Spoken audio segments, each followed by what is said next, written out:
दोस्तों, आज हम पढ़ेंगे कक्षा 11 के विश्व इतिहास विषय का अध्याय 7, जिसका नाम है बदलती हुई सांस्कृतिक परंपराएं। और आज के इस भाग में यानी भाग 3 में हम बात करेंगे कलाकारों के बारे में, पुस्तकों के बारे में, महिलाएं तथा मानव संकल्पना के बारे में। तो दोस्तों, सबसे पहले देख लेते हैं कि आज के इस भाग 3 में हम किन किन बिंदुओं का अध्ययन करेंगे। तो अध्ययन के जो प्रमुख बिंदु हैं हमारे, वो क्या रहेंगे।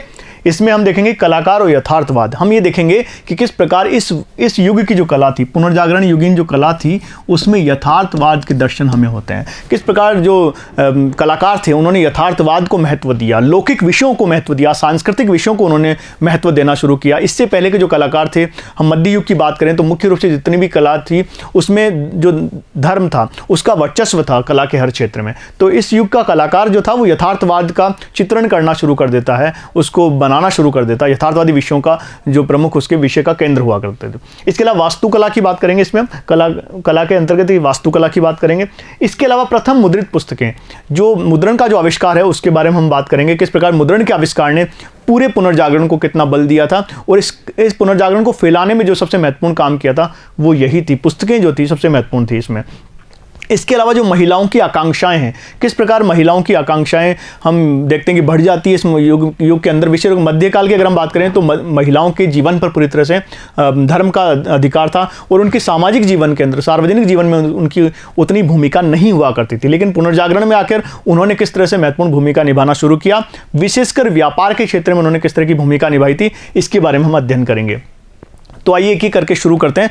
सबसे पहले बात करें कलाकार और यथार्थवाद। इसका मतलब ये है कि ये जो अध्ययन बिंदु है कि जो कलाकार थे वो यथार्थवादी विषयों का अब अपना चित्रण करने लगे, रचनाएं करने लगे।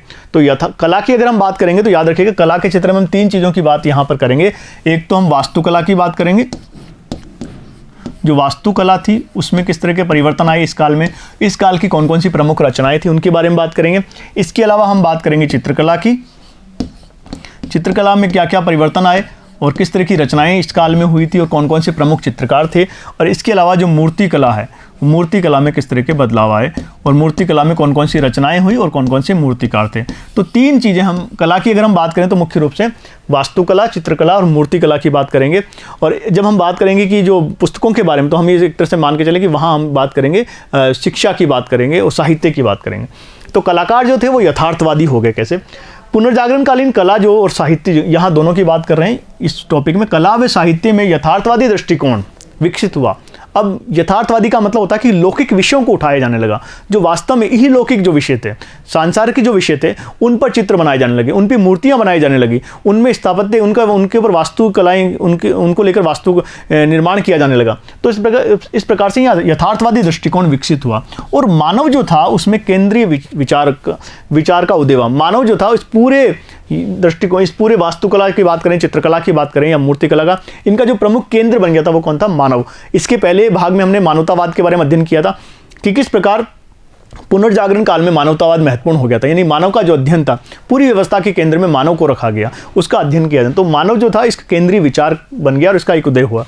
इसके अलावा प्राचीन रोमन संस्कृति के भौतिक अवशेषों, इस काल में आकर यह भी हुआ कि जो प्राचीन रोमन संस्कृति, हमने देखा था कि एक तरह से पुनर्जागरण काल क्या था, जो पुरानी रोमन और यूनानी संस्कृति था उसके प्रति लोग जागरूक हुए, उसको जानने के लोग उत्सुक हुए, वही एक तरह से क्या है, पुनर्जागरण काल है। हालांकि यहाँ कुछ नवीन रचनाएं भी होती है, कुछ नयापन भी हम पुनर्जागरण में देखते हैं, लेकिन मुख्य रूप से ये जो पुनर्जागरण था, किसका पुनर्जागरण था? ये रोमन और यूनानी संस्कृति का पुनर्जागरण था।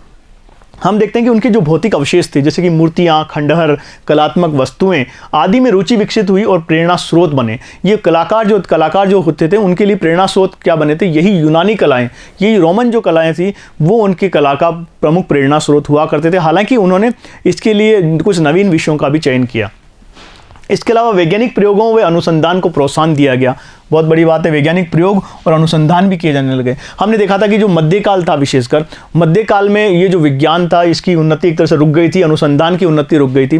तो इस काल में आकर, क्योंकि वहाँ पर चर्च का नियंत्रण था मनुष्य के पूरे जीवन के ऊपर और विश्वविद्यालयों में केवल उन्हीं विषयों को पढ़ाया जाता था जो कि धर्मशास्त्र से संबंधित हुआ करते थे। लेकिन पुनर्जागरण काल के अंदर आके वैज्ञानिक प्रयोगों और अनुसंधान को प्रोत्साहन दिया जाने लगा और आधुनिक शरीर क्रिया विज्ञान की यहाँ पर हम शुरुआत देख सकते हैं।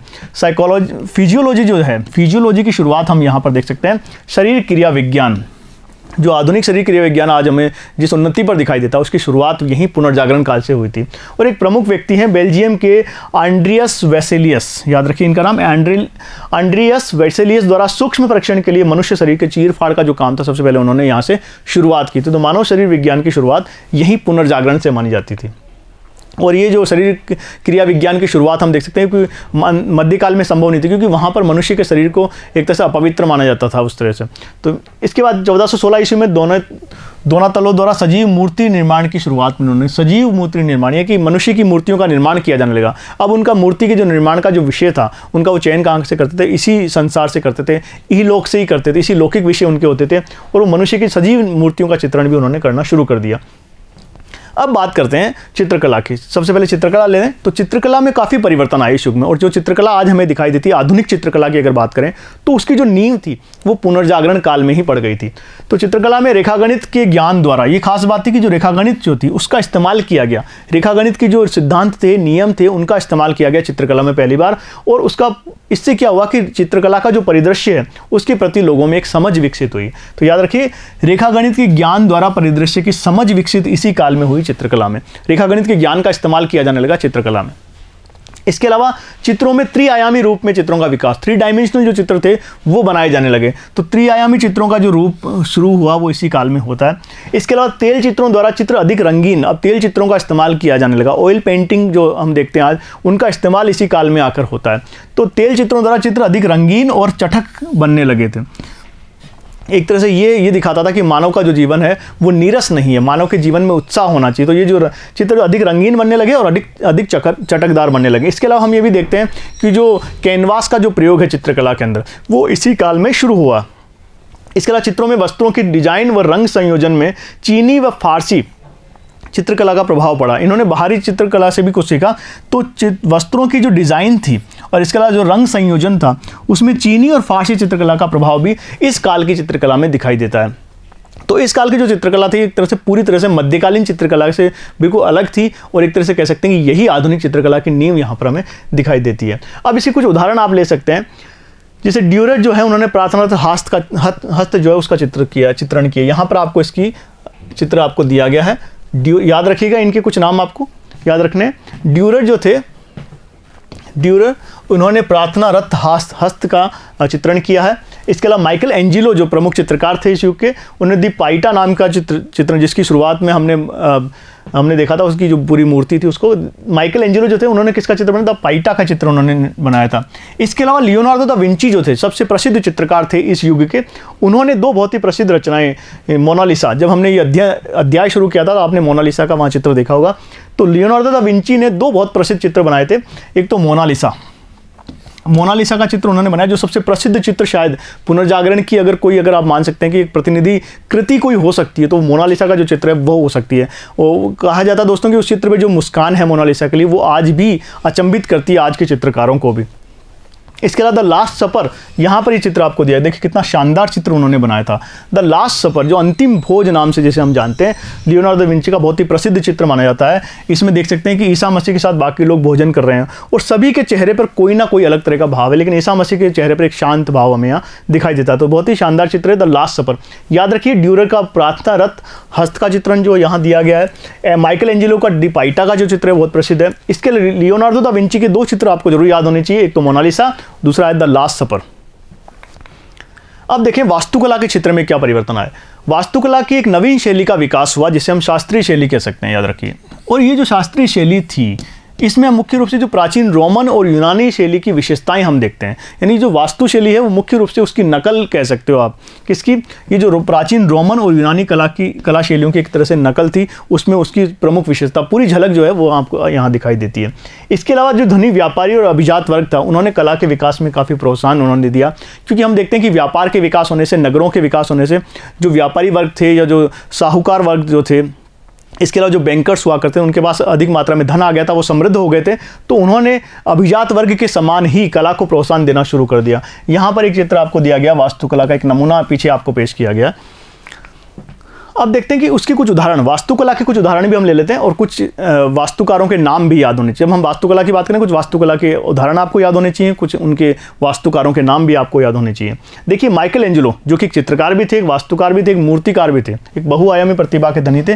तो माइकल एंजेलो का जो चित्र है, पोप की सिस्टीन चैपल की जो भीतरी छत है उस पर इन्होंने लेप चित्र दी पाइटा नामक प्रतिमा का निर्माण किया था, जो बहुत ही प्रसिद्ध है। इसके अलावा माइकल एंजेलो का ही जो सबसे प्रसिद्ध वास्तु माना जाता है वो है सेंट पीटर गिरजे के गुंबद का डिज़ाइन किया था इन्होंने। याद रखिएगा, सेंट पीटर गिरजाघर जो है उसका जो गुंबद बना हुआ है उसका डिज़ाइन किसने किया? उसका माइकल एंजेलो ने ही उसका डिज़ाइन किया था। तो ये बहुत ही प्रसिद्ध उनकी वास्तुकला है। इसके अलावा फिलिपो ब्रूनेलेसी जो है, उन्होंने फ्लोरेंस के कैथीड्रल का गुंबद भी ड्यूमा, जिसका नाम है दी ड्यूमा, जिसे कहा जाता है दी ड्यूमा का निर्माण इन्होंने किया था। तो कुछ यहाँ पर वास्तुकार दिए गए हैं और उनके कुछ वास्तुकार की जो रचनाएं हैं उन्होंने जो निर्माण किए वो उनका उदाहरण भी यहाँ पर आपको दिए गए हैं। अब बात करें प्रथम मुद्रित पुस्तकें, यानी कि आखिर मुद्रण कला ने किस प्रकार पुनर्जागरण को प्रोत्साहित किया था। तो प्रथम मतलब पहली बार पुस्तकों का प्रकाशन शुरू हुआ, पहली बार पुस्तकें मुद्रित होना शुरू हुई। एक तरह से कुछ इतिहासकार इसको बहुत बड़ी क्रांति के रूप में देखते हैं। कुछ इतिहासकारों का मानना है कि जो लेखन कला का जो आविष्कार था उसके बाद अगर इतिहास का कोई सबसे बड़ा आविष्कार है तो वो यही है, मुद्रण कला का जो आविष्कार है वो सबसे बड़ा आविष्कार माना जाता है। मुद्रण कला की जो शुरुआत थी दोस्तों, वो याद रखिएगा चीन से मानी जाती है सबसे पहले वहाँ पर, लेकिन वो छापे खाने का इस्तेमाल एक तरह से वहाँ पर किया गया था, अलग शैली वहाँ पर प्रचलित थी। और चीन से होते हुए, ये चीन से ये मंगोल साम्राज्य होते हुए, यानी कि सबसे अरबियों ने उनसे ये कला सीखी और उसके बाद ये जो कला थी ये पश्चिमी यूरोप के रास्ते, स्पेन के रास्ते यूरोप में आई थी। लेकिन क्योंकि वो जो तरीका था पुस्तकें छापने का वो बहुत ही काफ़ी समय लेने वाला तरीका था, काफ़ी खर्चीला तरीका था, तो उतनी ज़्यादा वो प्रसिद्ध नहीं हो सका, उतने ज़्यादा तरीके से पुस्तकें ज़्यादा छप नहीं पाती थी। लेकिन मुद्रण कला की जानकारी अब हम देख रहे हैं 1455 ईस्वी में आकर क्या होता है, जोहानेस गुटेनबर्ग जो जर्मनी के निवासी हैं, उन्होंने पहले छापे खाने का निर्माण किया। जो पहली मुद्रित पुस्तक उन्होंने सबसे पहले पुस्तक निर्माण करने का, मुद्रित करने का तरीका उन्होंने बताया। तो छापे खाने का जो आविष्कार था इसने विभिन्न विचारों, मतों और जानकारी को तेज़ी से प्रसार किया। और ना केवल लैटिन भाषा में ये जो पुस्तकें छपती थी, ये केवल लैटिन भाषा में नहीं छपती थी, इसके अलावा जो स्थानीय भाषाएँ थी, जो यूरोप की स्थानीय भाषाएं थी, उनमें भी ये पुस्तकें छपने लगी। इससे जो लोगों का जो ज्ञान था उसके क्षितिज में एक विस्तार होता है। लोग ये जान जाते हैं कि जो धार्मिक ग्रंथ थे उनमें वास्तव में क्या लिखा हुआ है। धार्मिक ग्रंथों में लिखी हुई बातों का वो आसानी से पता कर सकते थे। अभी तक जो चर्च की पादरी हुआ करते थे वो उन्हें भ्रमित कर सकते थे, वो उन्हें अपने हिसाब से अनुवादित कर सकते थे, अपने हिसाब से परिभाषित कर सकते थे उन शब्दों को। लेकिन क्योंकि अब पुस्तकें आम आदमी के लिए उपलब्ध थी तो वो भी धर्मशास्त्र के ज्ञान को जान सकता था। इससे कुल मिला के लोगों के धर्म के क्षेत्र में एक तरह से उन्नति होती है, धर्म के क्षेत्र में उनको स्वतंत्रता मिलती हुई दिखाई देती है। अब देखते हैं कि मनुष्य की एक नई संकल्पना, पुनर्जागरण के अंदर मनुष्य की एक नई संकल्पना हमारे सामने आती है। पुनर्जागरण काल जो है उसमें मानव जीवन पर चर्च और पोप का जो नियंत्रण था बिल्कुल कमजोर पड़ जाता है, हमने बात की। तो एक नई मनुष्य के प्रति एक नई संकल्पना आती है। अब मनुष्य की स्वतंत्र प्रकृति दिखाई देती है, तो चर्च का और पोप का जो नियंत्रण था उसके ऊपर पूरी तरह समाप्त हो जाता है। पुनर्जागरण कालीन मानव भौतिक संपत्ति, शक्ति व गौरव के प्रति आकृष्ट होना, यानी कि मनुष्य ये कहता है कि वो भौतिक संपत्ति भी ग्रहण कर सकता है, इस्तेमाल कर सकता है, भौतिक संपत्ति इकट्ठी कर सकता है, शक्ति और गौरव के प्रति आकृष्ट होना शुरू कर दिया। हालांकि वो व्यक्ति धार्मिक भी था, ऐसा नहीं है। इसके लोरेंजो वल्ला का जो एक ग्रंथ है ऑन प्लेजर, उन्होंने ये जो नई संकल्पना है इसके बारे में लिखा है कि भोग विलास पर लगाए गए ईसाई धर्म की जो निषेधाज्ञा है उसमें इन्होंने आलोचना की। अपने ग्रंथ में ऑन प्लेजर जो ग्रंथ है इनका वल्ला का, इन्होंने ईसाई धर्म ने जो निषेधाज्ञा लगा रखी थी भोग विलास पर, उसकी काफ़ी आलोचना इन्होंने की। उन्होंने एक प्रसिद्ध वाक्य लिखा कि इतिहास का अध्ययन मनुष्य को पूर्ण जीवन व्यतीत करने के लिए प्रेरित करता है। इतिहास का अध्ययन मतलब उन्होंने रोमन और यूनानी संस्कृति के अध्ययन पर जोर दिया और कहा कि जिस तरह का जीवन उस समय का व्यक्ति जीता था उस तरह का जीवन जीने में कोई गैर धार्मिक बात नहीं है।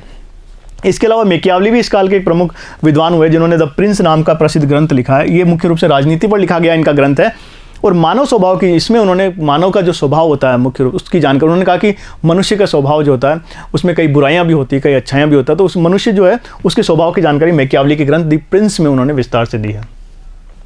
अब बात करें महिलाओं के प्रति क्या परिवर्तन आया पुनर्जागरण में, विशेषकर महिलाओं की जो आकांक्षाएं थी उनको लेकर बात करें तो सबसे पहले सार्वजनिक जीवन और महिलाओं की स्थिति इससे पहले क्या थी उसकी अगर हम बात करें तो सार्वजनिक जीवन में उनकी भागीदारी बहुत कम थी। सार्वजनिक जीवन में उनकी भागीदारी अत्यधिक सीमित थी और केवल वो घरेलू कार्यों तक की ही वो सीमित थी। उनसे अपेक्षा की जाती थी कि केवल वो घरेलू कार्य करें, उनके सार्वजनिक जीवन में भूमिका के बारे में नहीं सोचा जाता था इससे पहले। इसके अलावा जो परिवार हुआ करते थे वो पुरुष प्रधान हुआ करते थे, उनकी कोई भूमिका नहीं थी उसमें। जो परिवार के निर्णय होते थे उनमें किसी तरह की भूमिका उनके नहीं थी। इसके अलावा शिक्षा केवल लड़कों का ही, यानी शिक्षा उन्हें, स्त्रियों को शिक्षा नहीं दी जाती थी, केवल जो लड़के होते थे परिवार के, जो पुरुष होते थे, उन्हें ही शिक्षा मिलती थी। इसके अलावा पति के कारोबार को चलाने का अधिकार उन्हें नहीं था। हम पुनर्जागरण में आगे आके देखेंगे कि जो व्यापारी वर्ग था उसमें जो महिलाएं थी किस प्रकार से बढ़ चढ़ कर हिस्सा लेती आगे व्यापार व्यवसाय में। तो लेकिन पुनर्जागरण से पूर्व की बात करें तो पति के कारोबार में चलाने के लिए उनको अधिकार नहीं होता था। वो दहेज प्रथा इस मामले में प्रचलित थी। वहाँ पर याद रखिएगा, दहेज प्रथा न केवल भारतीय समाज में प्रचलित थी बल्कि उस समाज में भी दहेज प्रथा का प्रचलन था। तो इस तरह से महिलाओं के प्रति जो दृष्टिकोण है पुनर्जागरण से पहले, उसको किस प्रकार का दृष्टिकोण था वो हमने देखा। अब बात करें कि पुनर्जागरण के बाद क्या परिवर्तन आए। विशेषकर जो व्यापारी वर्ग था और जो व्यावसायिक वर्ग था, उनके जो महिलाएं थी उनमें काफ़ी जीवन में परिवर्तन आया। परिवार के व्यवसाय संचालन में वो सहयोगी बन गई एक तरह से। और जब पति उनके दूर दराज चले जाते थे या उसकी मृत्यु हो जाती थी तो व्यापार और सार्वजनिक जीवन में वो सक्रिय भूमिका निभाती थी। इसके अलावा बौद्धिक जगत और महिलाओं की बात करें तो कुछ ऐसी महिलाएं भी हुई उस काल में जिन्होंने साहित्य और ज्ञान के क्षेत्र में विशेष ख्याति प्राप्त की, जिनमें से हम बात कर सकते हैं वेनिन निवासी कासांद्रा फेदेल। कासांद्रा फेदेल नाम की एक महिला है।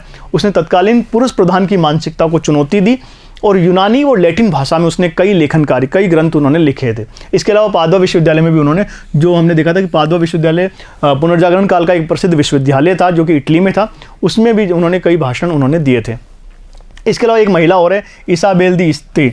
उन्होंने पति की अनुपस्थिति में, उन्होंने पति की अनुपस्थिति में राज्य का संचालन किया था और राजदरबार, और उनका जो राजदरबार था इनका, वो बौद्धिक प्रतिभा के लिए प्रसिद्ध माना जाता है। तो इस प्रकार दोस्तों आज के इस भाग 3 में हमने देखा था कि किस प्रकार से जो कला के क्षेत्र में क्या विकास हुए, कला के क्षेत्र में किस तरह से विकास हुए और मुद्रण कला के आविष्कार के बाद क्या परिवर्तन आए और महिलाओं के प्रति किस तरह का बदलाव हम देखते हैं, और एक तरह से मनुष्य की जो संकल्पना थी वो किस तरह से पूरी तरह से पुनर्जागरण में बदल कर रख दी थी। आगे के अध्याय में जो बाकी विषय हैं उन पे हम चर्चा करेंगे। हम विशेषकर धर्म के क्षेत्र में और विज्ञान के क्षेत्र में पुनर्जागरण में क्या क्रांति आई, हाँ क्रांति शब्द इसके लिए इस्तेमाल किया जाने लगा, क्रांति किस तरह की क्रांतियां धर्म के क्षेत्र में हुई, किस तरह की क्रांतियां विज्ञान के क्षेत्र में हुई, उसके बारे में हम आगे के भाग यानी भाग 4 में अध्ययन करेंगे। तब तक के लिए धन्यवाद।